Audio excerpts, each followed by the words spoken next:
I walked into Walmart that Tuesday afternoon, thinking it would be just another quick grocery run.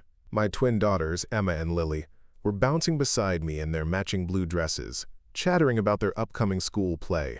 Before we jump back in, tell us where you're tuning in from, and if this story touches you, make sure you are subscribed, because tomorrow, I've saved something extra special for you. At 8 years old, they had inherited their mother's bright energy and my stubborn determination. What I didn't expect was for that ordinary trip to become the moment that would change everything for our small family. The store was packed with the usual after-school crowd. Families with screaming toddlers, teenagers loitering near the electronics section, and harried parents like me just trying to grab what we needed and get home. Emma and Lily held hands as we navigated through the maze of shopping carts and displays, their small voices competing with the chaos around us. I was focused on my mental grocery list, calculating how much I could spend with the $67 in my wallet, when I heard it. The sound that every parent dreads. Both of my daughters started crying simultaneously, their sobs echoing through the busy store. Not the fake tears they sometimes used when they wanted something, but real, gut-wrenching cries that made my chest tighten with panic. People turned to stare, some with sympathy, others with barely concealed annoyance. A woman with perfectly styled hair and an expensive purse muttered something about controlling your children as she pushed past us. That's when my daughters did something that stopped me cold. Through their tears, Emma and Lily suddenly straightened their shoulders and brought their small hands to their foreheads in perfect military salutes. Their posture became rigid, professional, exactly the way their mother Sarah had taught them before she deployed for the last time. The salutes were flawless, textbook precision that would have made any drill sergeant proud. The crying continued, but they held those salutes like tiny soldiers, standing at attention in the middle of the cereal aisle. I knelt down quickly, trying to understand what had triggered this reaction, when I noticed someone approaching from my peripheral vision. A tall woman with short gray hair and an unmistakable bearing that screamed military leadership, even though she was wearing civilian clothes and pushing a shopping cart filled with everyday groceries. The woman stopped directly in front of us, and I watched as her eyes took in every detail of my daughter's perfect salutes. Her expression shifted from curiosity to something deeper, more knowing. She didn't look at the gathering crowd of onlookers or seem bothered by the disruption.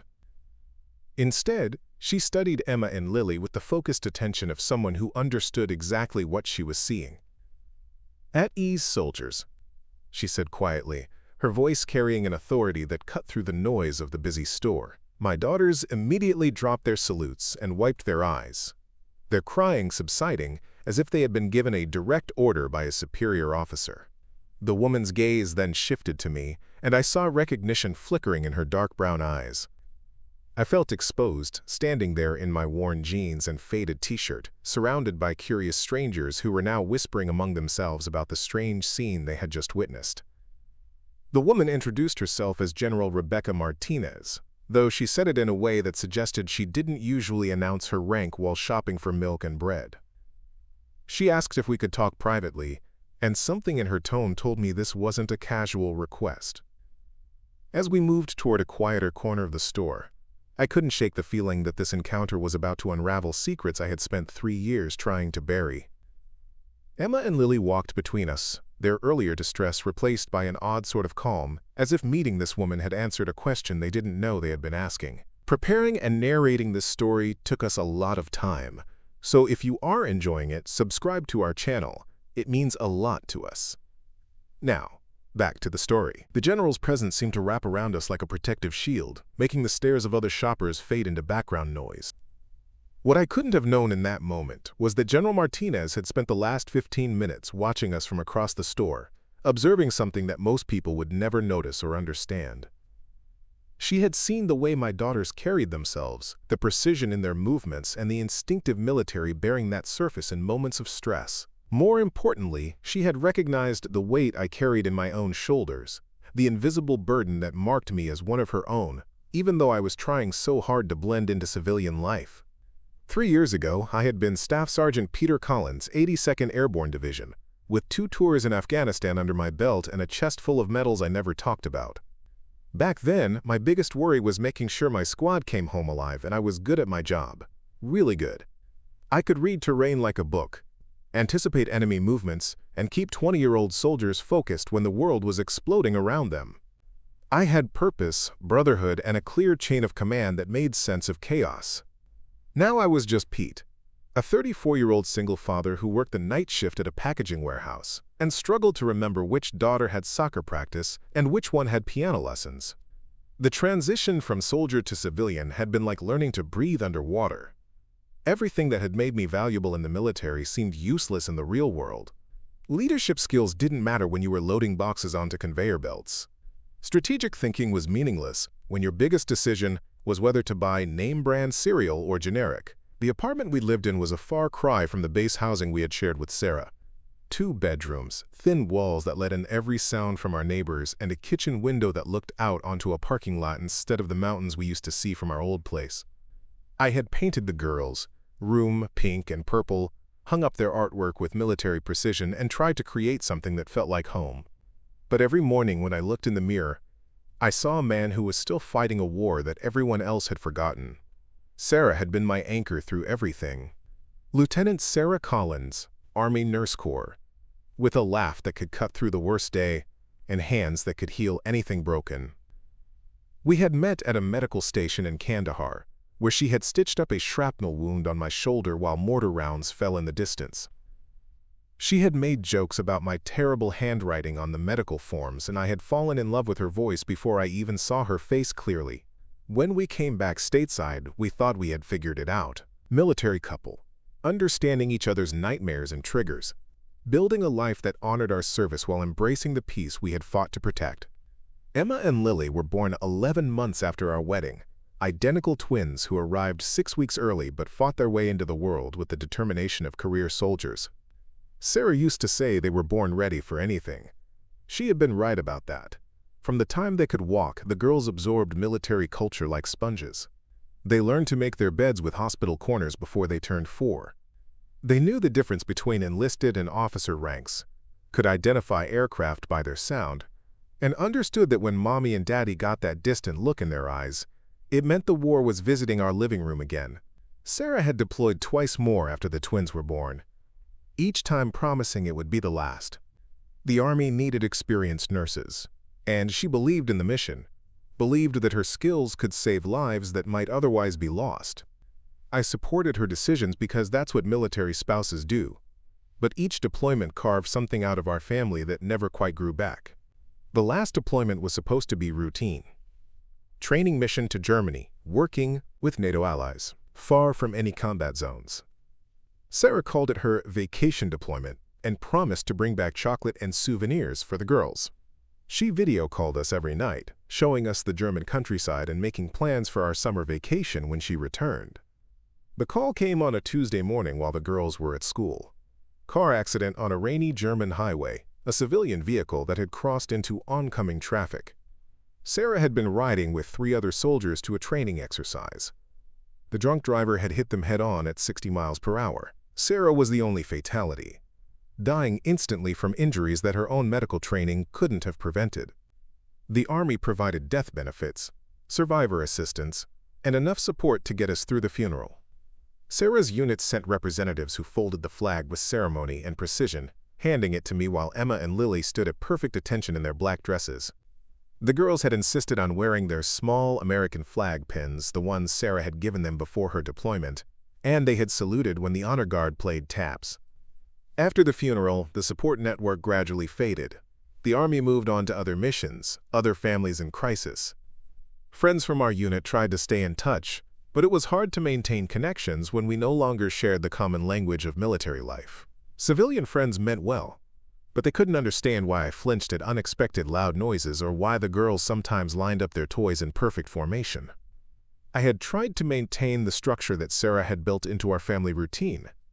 Morning inspections of the girls' rooms, evening debriefs about their school day, weekend field trips that she called reconnaissance missions to new parks and museums. But without her steady presence, without her laugh to break the tension when military habits clashed with civilian expectations, everything felt forced and hollow. The warehouse job had been a necessity, not a choice. Night shift paid better than day shift, and it meant I could be home when the girls got out of school. The work was mindless, repetitive, exactly the kind of task that gave my brain too much time to wander into dark territories. My coworkers were decent people, but they lived in a different world from the one I had inhabited for 12 years. They complained about traffic and television shows while I struggled with memories of roadside bombs and the weight of decisions that had determined whether young soldiers lived or died. Money was always tight. The Army death benefits helped, but they weren't designed to replace 2 military salaries with 1 civilian income.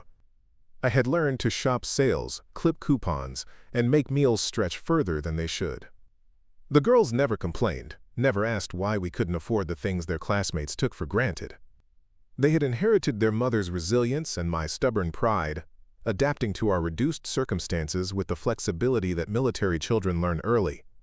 Emma had developed Sarah's nurturing instincts, always checking to make sure Lily had remembered her homework and that I had eaten something more substantial than coffee and determination.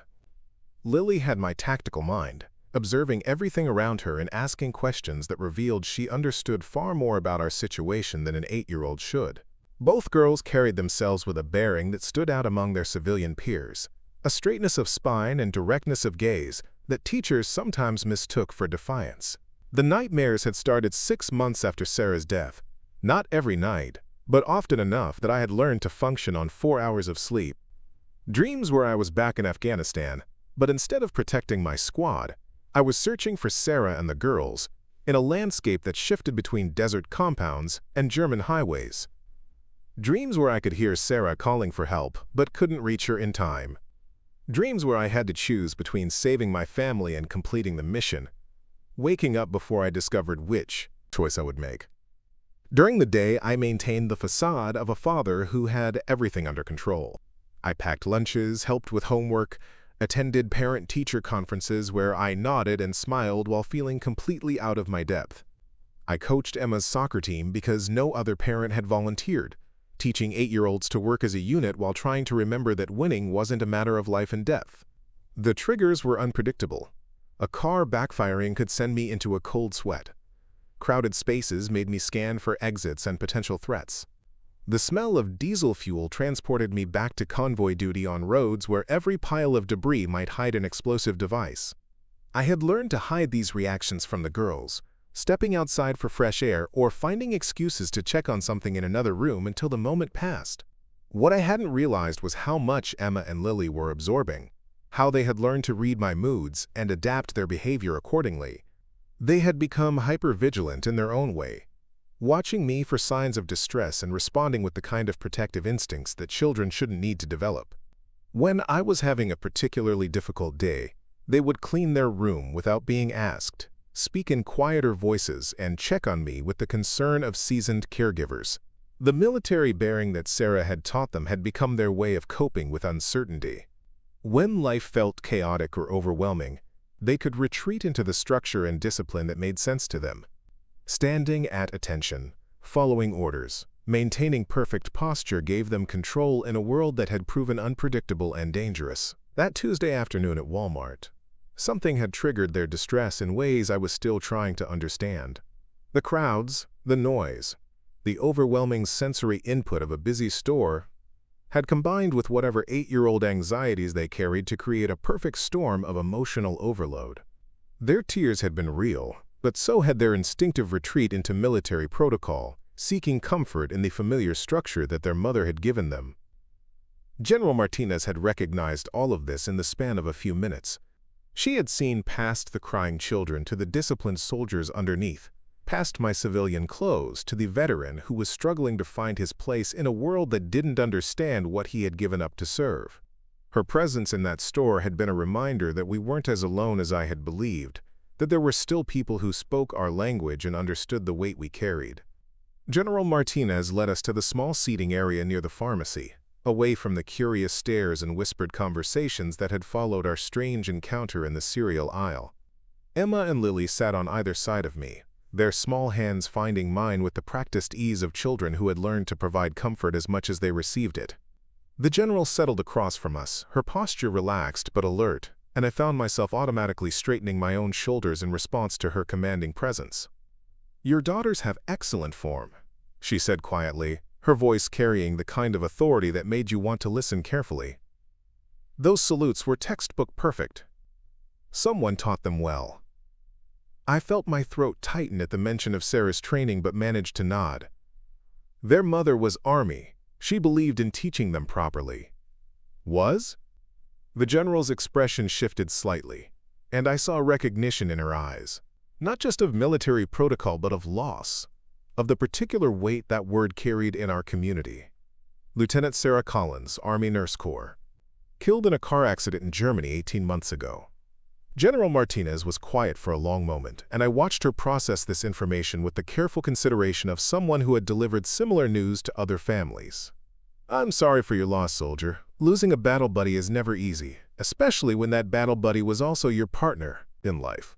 The way she said it, with that specific military understanding of relationships forged in service, hit me harder than the countless civilian condolences I had received. She understood that Sarah hadn't just been my wife, but my fellow warrior, someone who had shared the unique burden of military service and the challenges of building a life around that commitment. Emma looked up at the general with the serious expression she wore when processing adult conversation she wasn't supposed to fully understand. Mommy taught us that saluting shows respect for people who serve our country. She said even when we're scared or sad, we should remember that we're strong like soldiers. Your mommy was absolutely right, General Martinez replied, leaning forward slightly to meet Emma's gaze directly. And what you did back there, maintaining your military bearing even when you were upset, that takes real courage. Your mother would be very proud. Lily, who had been unusually quiet, suddenly spoke up. Are you a real general, like the ones in the movies? For the first time since this conversation began, General Martinez smiled, and the expression transformed her entire face from stern authority figure to someone approachable and warm. I am a real general, sweetheart. I've been in the Army for 28 years, and I've never seen civilians execute such perfect salutes. We're not civilians, Emma corrected with the kind of matter-of-fact tone that only children can manage. Daddy says we're military dependents, even though Mommy can't come home anymore. We still have ID cards and everything. The general's eyes met mine over the girls' heads, and I saw something there that I hadn't encountered in months of civilian interactions. Understanding. Recognition.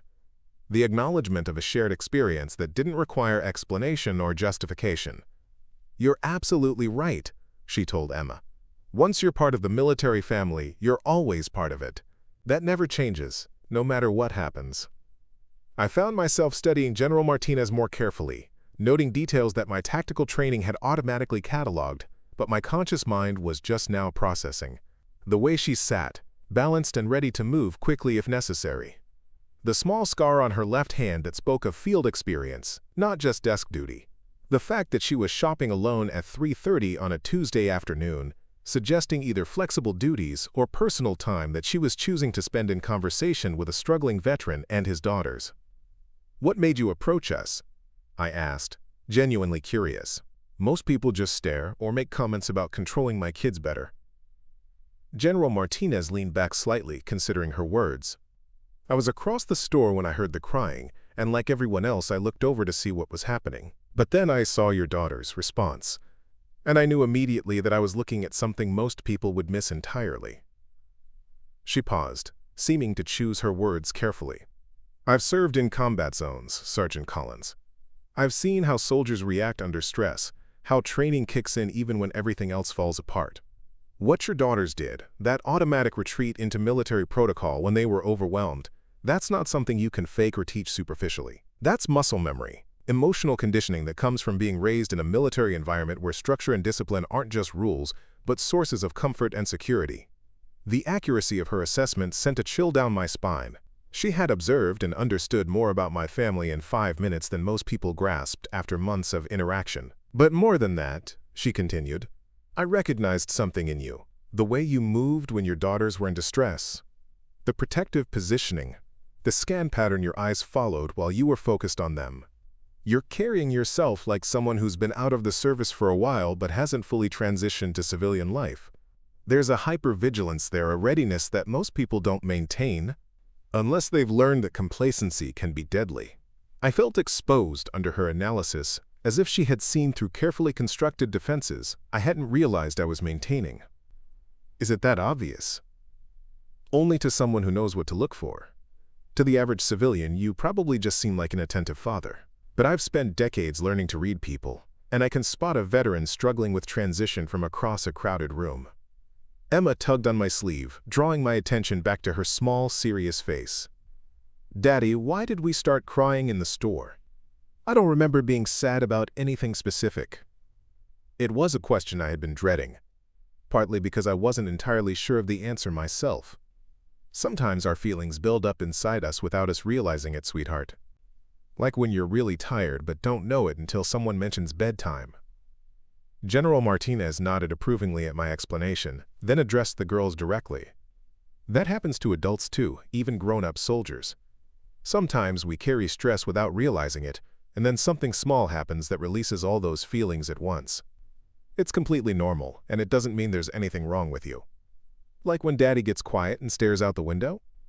Lily asked with a perceptiveness that sometimes frightened me. The general's expression grew more serious, and she looked at me with understanding that bordered on uncomfortable. Sometimes soldiers need time to process things, Lily. Your daddy has had to deal with a lot of difficult changes, and it's natural for him to need quiet moments to think things through. I was grateful for her diplomatic explanation, but also aware that we were venturing into territory I wasn't prepared to discuss with my 8-year-old daughters in the seating area of a Walmart pharmacy. The girls, however, seemed satisfied with her answer and had moved on to examining the general's uniform details with the focus of miniature military historians. "Excuse me," a voice interrupted our conversation. I looked up to see a middle-aged woman in a store vest approaching us, her expression a mixture of concern and authority. "I'm Linda, the store manager. Some of our customers have expressed concern about the earlier disturbance, and I wanted to make sure everything is all right." I felt my face flush with embarrassment and began to stand, preparing to apologize and gather the girls for a quick exit. This was exactly the kind of attention I had been trying to avoid. The scrutiny that made civilian life feel like navigating a minefield where I didn't understand the rules of engagement. But General Martinez raised a hand slightly, a gesture so subtle that most people would have missed it, but which immediately communicated that she was taking charge of the situation. "Everything is fine, Linda.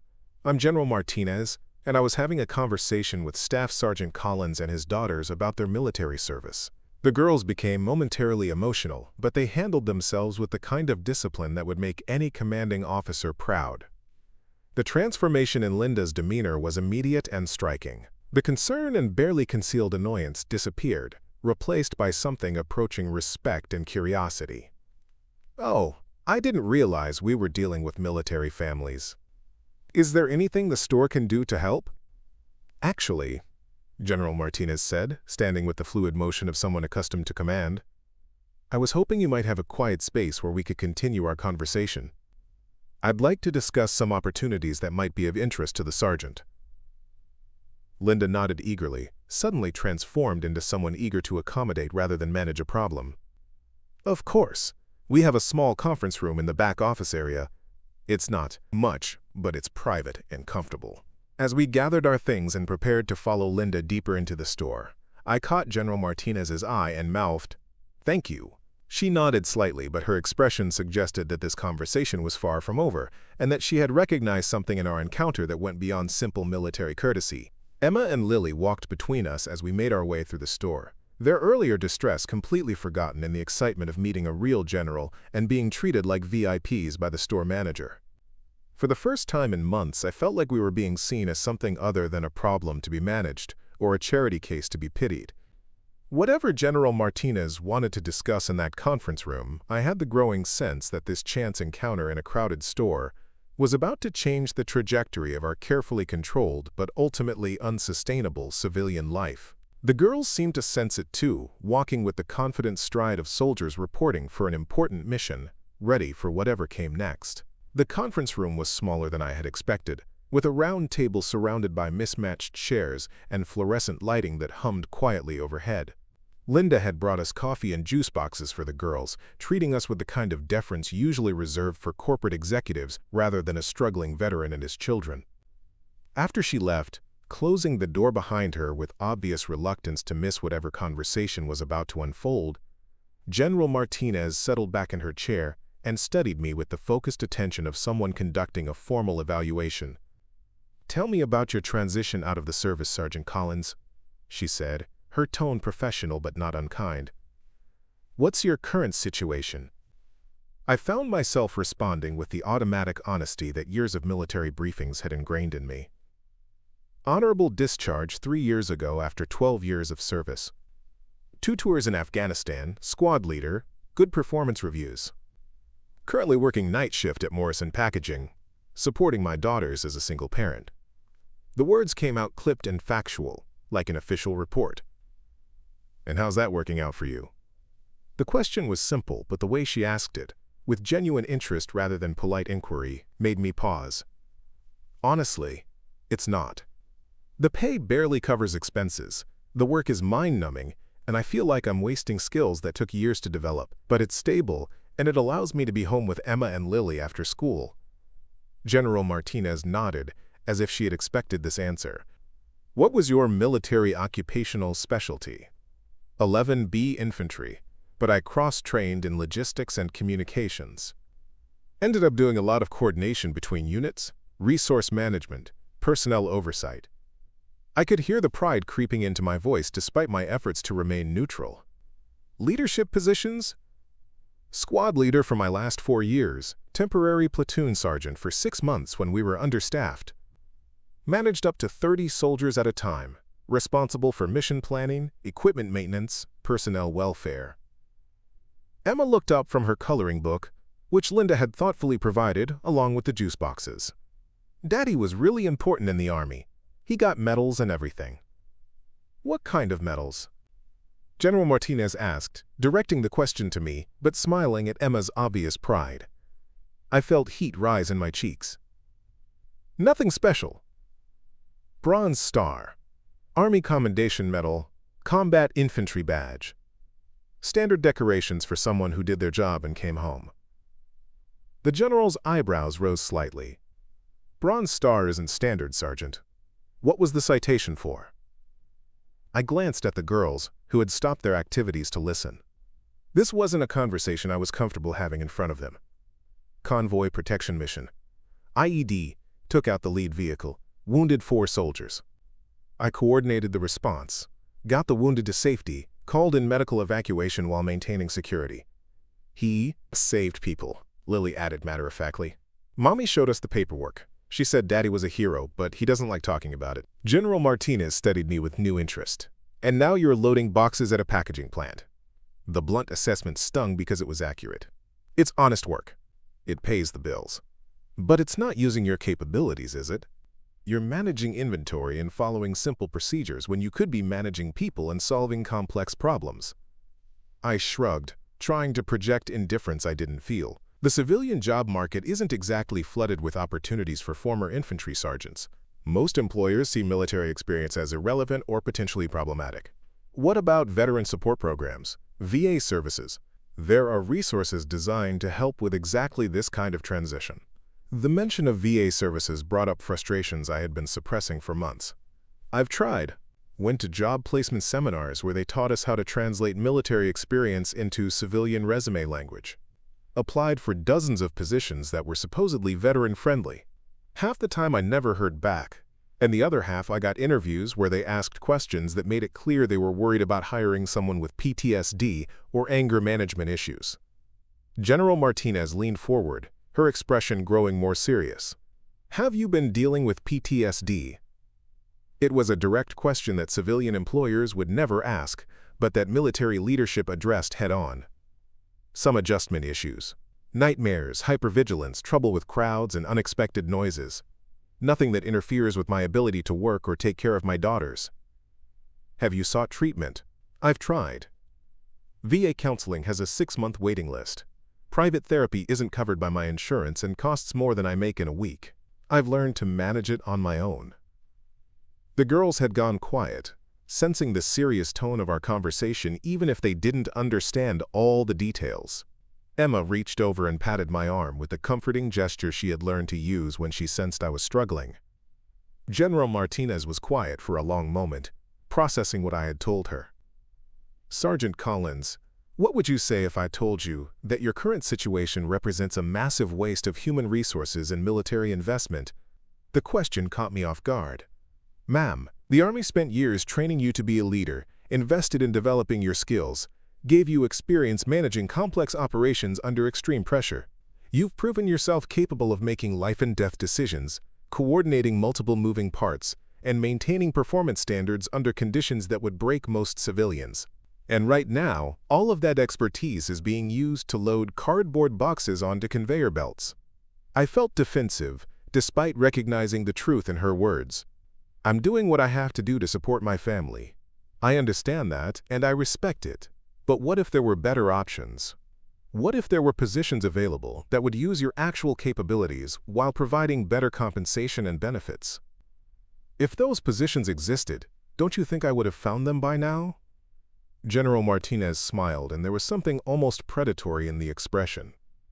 That depends on whether you knew where to look. She reached into her purse and pulled out a business card, sliding it across the table toward me. I'm currently the Director of Veterans Affairs for the Department of Defense, based out of Wright-Patterson Air Force Base about 40 minutes from here. My job is to identify talented veterans who are underemployed in civilian positions and connect them with opportunities that better match their skills and experience. I stared at the card, trying to process what she was telling me. You're saying this wasn't a coincidence? Meeting us in the store? The meeting was absolutely a coincidence, but recognizing what I was seeing, that was professional training. I've been doing this job for 3 years, and I've learned to spot veterans who are struggling with transition. Your daughters, military bearing, your own hypervigilance patterns, the way you all carried yourselves, it painted a picture that I see more often than you might think. Emma looked up from her coloring with the curiosity of a child who sensed something important was happening. Does this mean Daddy might get a different job? It means, General Martinez said carefully, that your daddy has skills and experience that are very valuable, and there might be opportunities available that he hasn't heard about yet. I picked up the business card, noting the official DoD letterhead and the impressive list of credentials below her name. What kind of opportunities? Veteran support services, program coordination, logistics management, training and development. Positions that require someone who understands military culture, can work with veterans facing transition challenges, and has the leadership experience to manage complex programs. She paused, studying my reaction.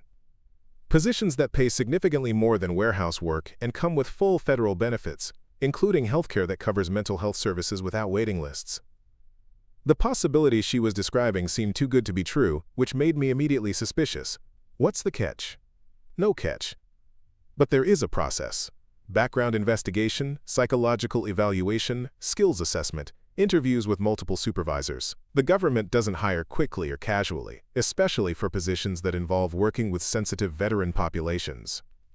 Lily had been listening intently, and now she spoke up with the directness that sometimes surprised adults. Would Daddy be happier at a job like that? General Martinez looked at me seriously before answering. I think your daddy would find it more fulfilling to use his training and experience to help other veterans instead of feeling like his military service doesn't matter in the civilian world. The accuracy of that assessment hit me like a physical blow. She had identified the core of my frustration in a way that I hadn't been able to articulate even to myself. It wasn't just about money or career advancement. It was about feeling like the most meaningful years of my life, the skills and experiences that had defined me as a person, were now irrelevant baggage that I needed to hide or minimize to fit into civilian society. Why are you offering this to me? I asked. You met us 20 minutes ago in a grocery store. Because in 20 minutes, I've learned more about your character and capabilities than most interview processes reveal. I've seen how you handle stress, how you prioritize your children's welfare, how you maintain military bearing even when you're struggling personally. I've observed your daughters, discipline and training, which tells me about the kind of structure and values you've maintained in your home despite difficult circumstances. She gestured toward Emma and Lily, who were now openly listening to our conversation. Most importantly, I've seen that you're raising the next generation of potential military families with honor and integrity. That matters to me professionally and personally. General Martinez stood up, signaling that our impromptu interview was coming to an end. Take my card, Sergeant Collins. Think about what we've discussed. If you're interested in exploring opportunities, call my office and mention that we met today. I'll make sure your application gets proper attention. As we prepared to leave the conference room, I found myself looking at this woman with new understanding. She hadn't just recognized our military background or offered sympathy for our struggles. She had seen potential where I had only seen limitations, possibilities where I had only seen dead ends. The girls gathered their coloring books and juice boxes with the efficient movements Sarah had taught them, and I realized that General Martinez had given us something more valuable than a job lead. She had reminded us that we belonged somewhere, that our service and sacrifice had value beyond the memories we carried, and that there were still people who understood what those things meant. 6 months later, I walked through the doors of Wright-Patterson Air Force Base wearing a crisp button-down shirt and slacks instead of warehouse coveralls. My new ID badge read, Peter Collins, Veterans Transition Coordinator, and for the first time in 3 years, I felt like I was exactly where I belonged. The psychological evaluation had been thorough but fair, conducted by clinicians who understood military trauma, rather than treating it like a liability.